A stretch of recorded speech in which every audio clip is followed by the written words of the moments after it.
Hi, Hamish. Thank you so much for being here with us today. You're one of our students from Australia, and I wanted to ask you to start by introducing yourself. Thank you, Michaela. And yes, thank you for having me on today. My name is Hamish. I am a recently graduated high school student from Australia who is currently in Italy participating in a gap year program with Italian for a while. I'm currently in Firenze in Florence, and a bit later in my stay, I'll be transitioning to Sestri Levante. And yeah, a little bit about me. I have a deep interest in aviation, history, and areas like that. And I'm here because I would really like to learn a second language. Amazing. That's very, very nice. I think you said a lot, already like a lot of information about you. I have a question for you. You're super young, as you just said. Why did you decide to do this experience now? Is there like any particular reason, sorry? Of course, that's a very good question. So I think the primary reason is, as I mentioned, I've just finished high school last year, so fresh out of high school, and I thought, at my age, a lot of my friends right now are going off to go to university or to go into a full-time career or an apprenticeship or things like that.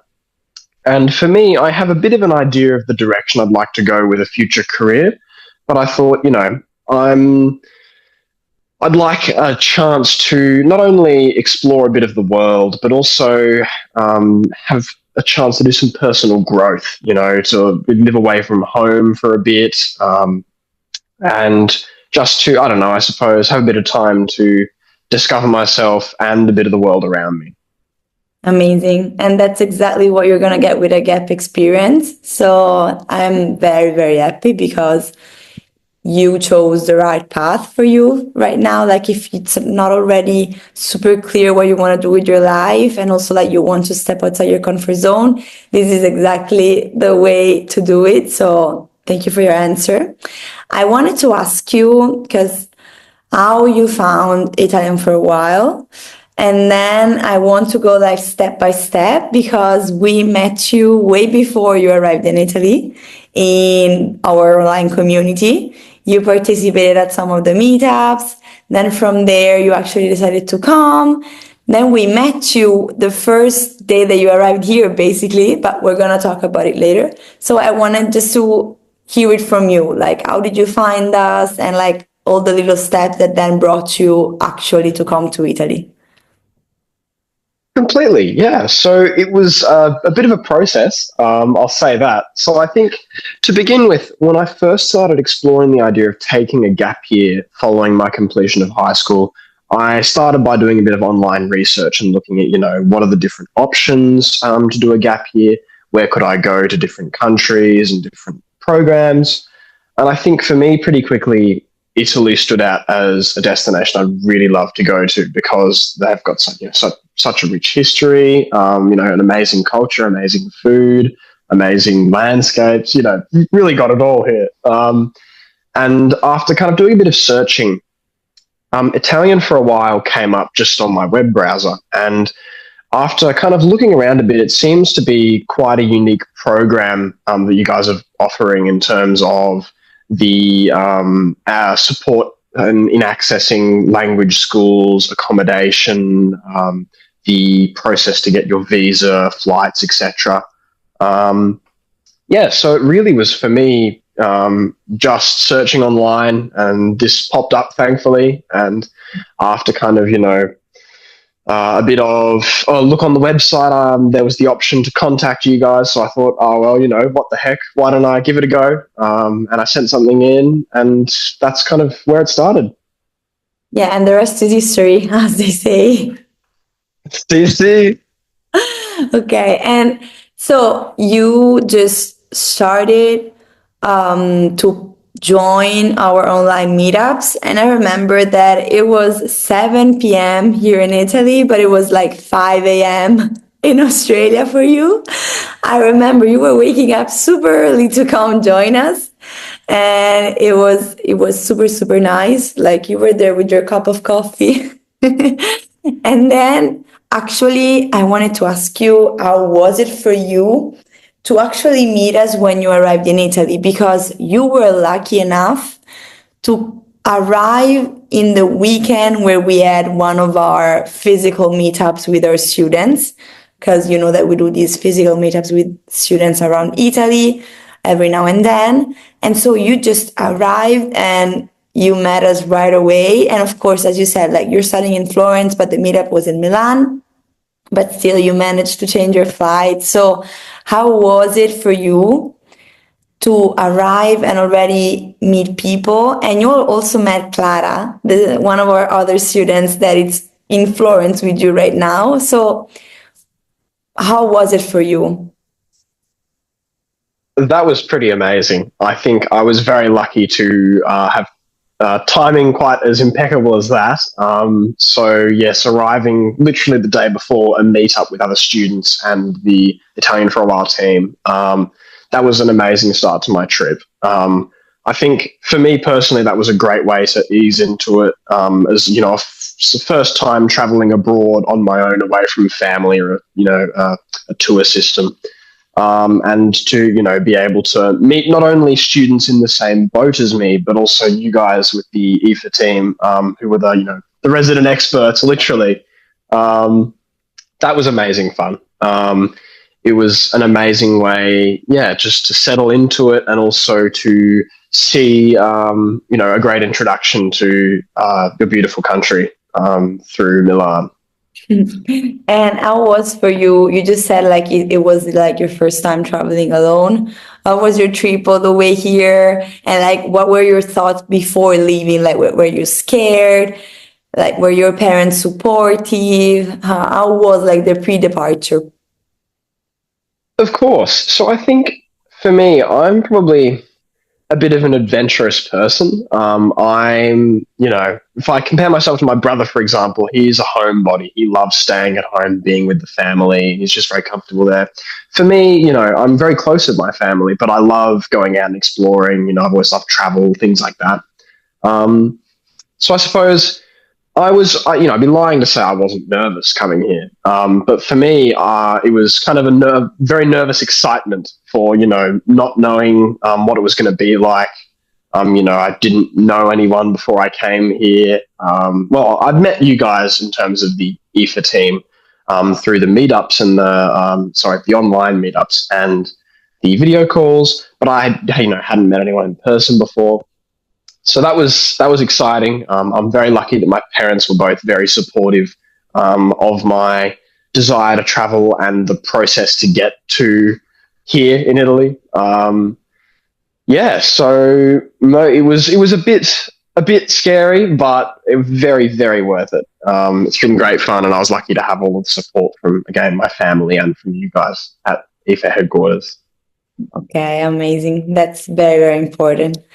And now it's your second week in Italy, your second week in Florence. So I want you to tell us about how was your first like week, the first day at school, first of all, how was it?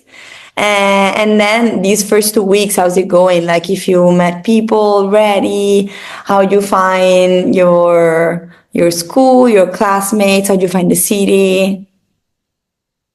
Of course. So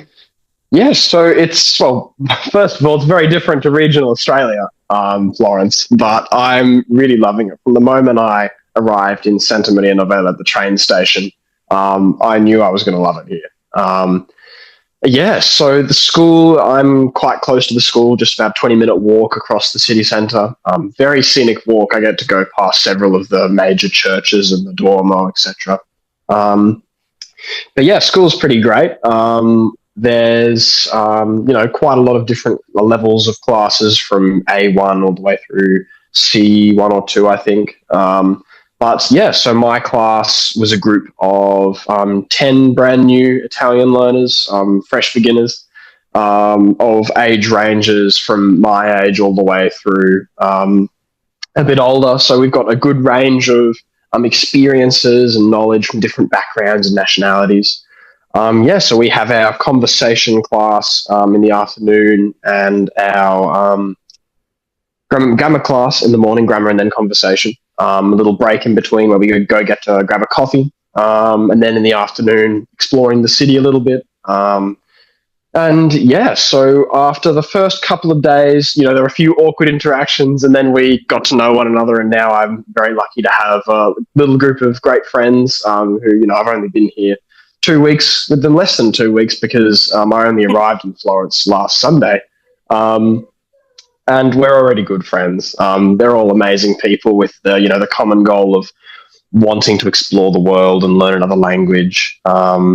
And explore this fantastic city. So yeah, I've already had a chance to tour different parts of Florence with, activities organized by the school and with activities independently organized by my friends, etc. Yeah, so I'm really loving it so far. I can't wait to see what the next kind of month and a bit I have here will lead. But I can already tell from my experience so far that it's going to be amazing.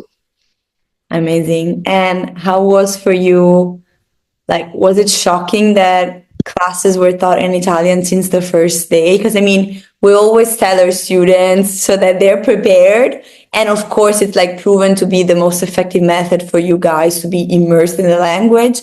But I know that especially for those like you that are beginners, it's always a bit shocking. So I want you to tell me a bit how was it? How's it going? And your general experience with these, the first day you sat and they started to speak. Yes, I meant to mention that in my last answer. Sorry, when you were talking the question to me, I was like, okay, I've got to mention that. And then I forgot to. So that's a pretty big part of this, especially as someone who didn't study Italian at all prior to arriving here in country. So it was a bit of a surprise. It was mentioned previously, but I think it probably didn't soak in. So I got in there and our teacher sat down, or she came in and she started talking Italian. And I was like, whoa, okay, I guess we're doing this. And for the first couple of lessons, it was a bit slower, but I think now that I've, again, a week and a half into doing classes only in Italian, I already feel like I can now understand probably almost all of what our teacher's saying in Italian, and the bit that we don't get, we're still able to easily clarify, so that I'm really learning pretty darn quickly. I think it'll be hard work and a bit of time before I can get a bit more fluent, but I think it is perhaps a slightly daunting method at first, but once you get over that initial shock, it's actually very good, because I think, you can fall into a bit of a trap, I think, because you and the other students, might speak. For me, it's English. For some of my classmates, it's their native languages. It's easy to kind of fall into that, just speaking your own language for the whole trip. But I think, the sooner that we can learn as much Italian and just practice it and have that constant exposure, that's how we're going to learn, really, is by just speaking as much Italian and being exposed to as much Italian as we can be. Even if it means I butcher the pronunciations of a couple of words reliably every day. You've got to do what you got to do to learn. No, of course. And I can actually confirm you that your Italian is already good. You answered to me on WhatsApp with some messages in Italian and I was pretty amazed. But it's what you said, what really matters is the approach that you give to these things. Because you can come here and just expect everyone to speak English and just enjoy the experience, but not really soak in the language. Or you can do as you're doing, so to embrace the idea that the more you're exposed to the language and the more you're going to learn it. And so even the fact that not all your classmates speak English as their primary language, it's a very good way to find Italian to be the common language. In a while, of course, this doesn't come overnight, but it will eventually be the case. So I'm very proud of you for taking these approach. Grazie mille. And I think what you pointed out is completely correct in that, there's a couple of students I've met who've been at the school here in Florence for a couple of months, and I've spoken almost exclusively English with them. And they're still paying attention in class. They're doing their homework and things, and they're studying. But for them, their goal is to learn enough conversational Italian so that they can go around to a restaurant or a cafe, and they can make their way around and see parts of the country. Whereas if you're a bit more like myself and you'd like to try and learn as much Italian as we can and get a bit more conversationally fluent, then there's both of those options available to students, which I think is really good. Yeah, exactly. It's basically like all of you get the same basics, which is classes 4 hours a day, completely in Italian. But then it's up to each one of you to decide how much you want to like add the extra level, basically. So yeah, absolutely. I wanted to ask you also, if I remember correctly, you have Italian origins, right? Some part of I your, do indeed. okay. Yes. Explain me more. It's not as close as I'd like it to be. My great grandfather was Italian. He was born in the northeast, up in a little town called Pordenone, just north of Venice. Mhm. Yeah, and he moved over to Australia in the 1920s and 1930s. And unfortunately, when he came over, he kind of cut his association and tried to assimilate as an Australian. So unfortunately, the language wasn't passed down in my family. However, thankfully, a very good recipe for spaghetti bolognese was. So my grandmother can make a fantastic spaghetti bolognese. But yeah, I'm actually quite excited. Once I finish with Italian for a while later this year, I've made contact with some of my relatives, and I'm going to be spending a few weeks up in Pordenone with them, getting to know them a little bit, and hopefully by then I'll be able to speak enough Italian that we can communicate effectively between the little English that they know and the little Italian that I'll know. But yeah, so for me, again, going back to kind of one of the reasons, I don't know if we've discussed that explicitly, but one of the reasons that I've decided to come on this gap year is also to kind of bring a bit of that family connection back. My grandparents traveled to Italy back in the late 1980s, and they met some of the contacts. And I think, it'd just be really cool for me, to have a bit of the knowledge of my past, the past of my family, and a bit of that, cultural exposure, and whatnot. So, yeah.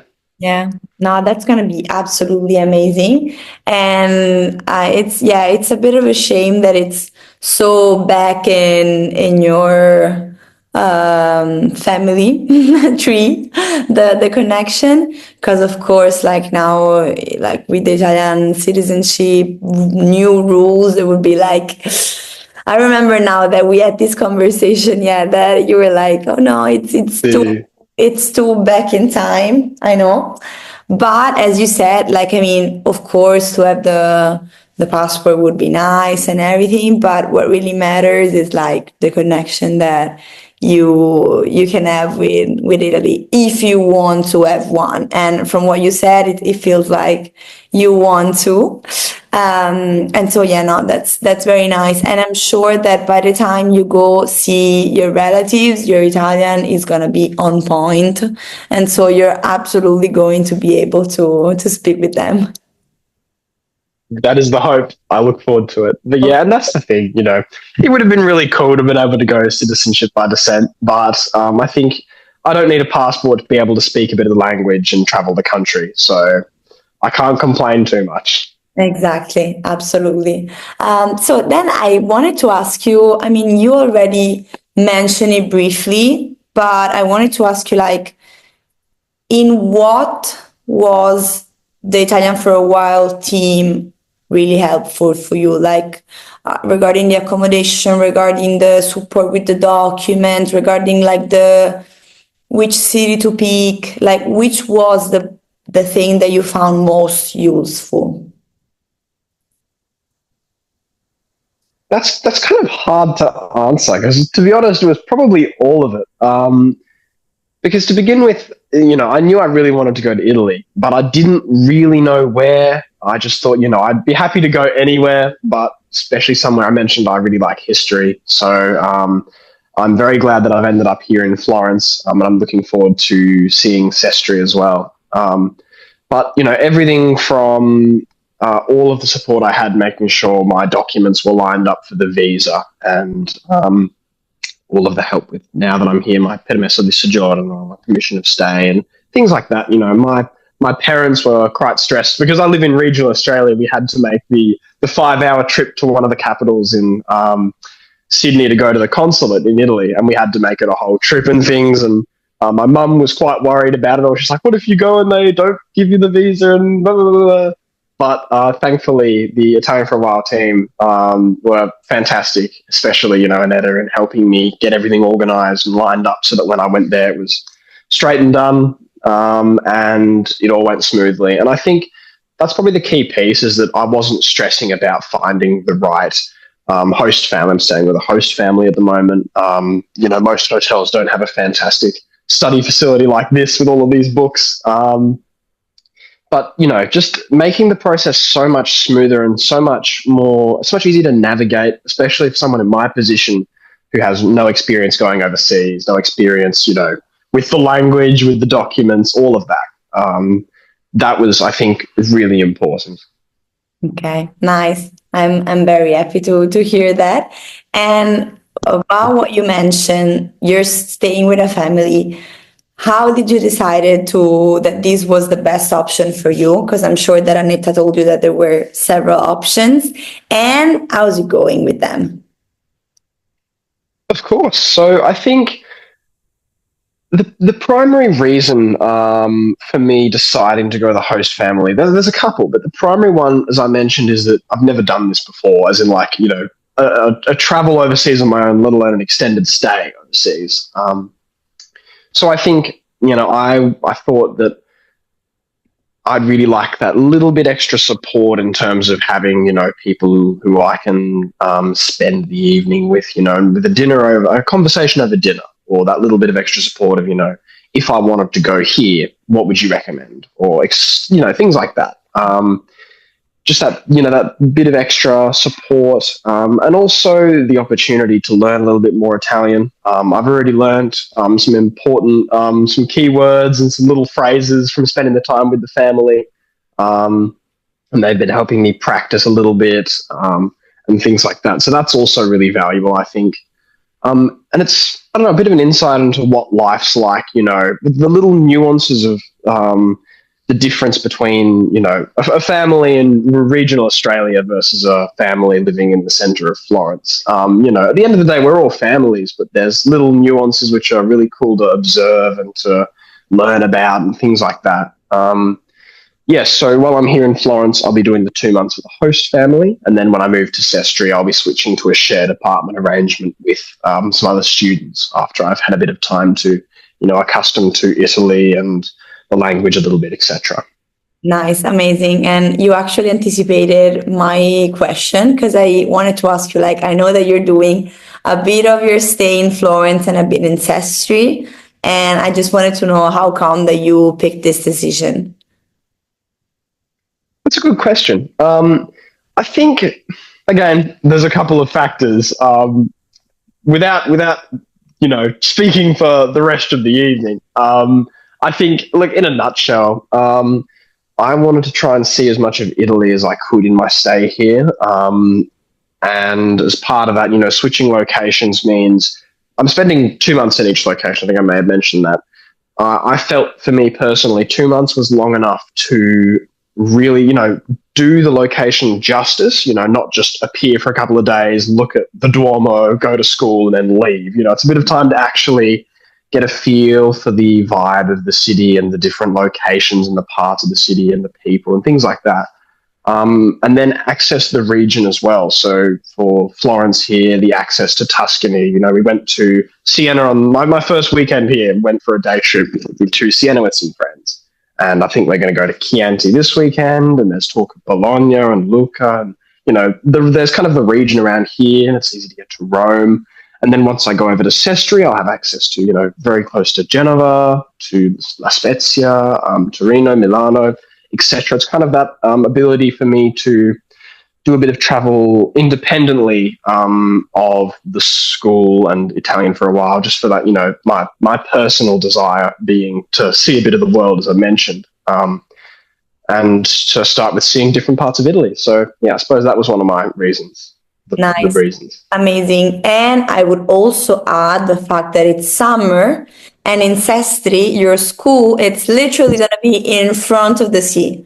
So I think you couldn't pick a best location for this time of the year. So really, Oh, yes. it was perfect. And I'm sure that Annetta also suggested it for a reason. So, and we're also going to do a meetup there. So we're going to meet you there and it's going to be very beautiful. We were there last year with our students and we went for a trekking to Cinque Terre with the train. So as you said, like you just take a train and in like 1 hour, 2 hours, 3 hours maximum, like you're completely in another region. So it's really beautiful. You're gonna love it. I want to ask you one last question before we close. I wanted to ask you kind of like a bucket list of like 3 main things that you want to do while you're here for these 4 months. It's a tough question. 3 things I want to do. Well, I suppose the first one is I'd really like to. My aim is to get conversationally fluent in Italian. What I mean by that is I'd like to know enough Italian that I can speak. I can, chat to someone in a queue at a cafe, or I can go to a museum and have a chat to one of the curators and have a conversation that's in Italian reasonably fluently. I'd love to be fully fluent, of course, but I think it's important to, temper your ambitions a bit, be optimistic, but, I'd really like to learn as much Italian as I can, is the first one. The second one, I think, as I mentioned, is I'd like to tour as much of the country as I can in this time. I'm going to, again, temper my ambitions a bit and focus in the regions surrounding the locations I'll be based out of. So I think, I'll leave most of the south of Italy for a separate trip in the future one day after I've, learned a bit of Italian. Nice. I can go back and learn the dialects in Sicilia, etc. No. But yeah, so I'd really like to do a bit of travel. And the third one is I'd like to, as I mentioned, grow as a person. So I think, to have some life experiences of, traveling without the support of my own family, or, making new friends in a place where I have to start from scratch. I don't have any people who I can go, hey, where are you going? Can I hang out with you? I've got to really start from scratch, making new friends, meeting new people, building new skills, how to use the Italian train system, for example, is one that I've been learning. We have like one train line in Australia that connects the 2 of the capitals, it's a very different world almost living here. And I think there's lots of little life skills that I can learn that'll be transferable when I go back home or in my future career and my studies, whatever I choose to do. So yeah, I suppose those are my 3. They're kind of broad and I could be more specific, but in the interest of me not spending hours on this topic. That's amazing. Yeah. Amazing. And I mean, as broad you get, then as more things you can do, it's going to be like 3 main points and then a lot of like sub steps. Oh, yes. That's absolutely amazing. So I thank you so much, Hamish, for your time, and I'll see you soon. And grazie mille. And good luck. Thank you so much for your time, for allowing me to join you, and for all of your help in letting me get here, allowing me to be here. And, I really wouldn't be here without the help of you, Annetta, Brian, Erica, and the whole IFA team. That's amazing. So thank you, guys. Thank you.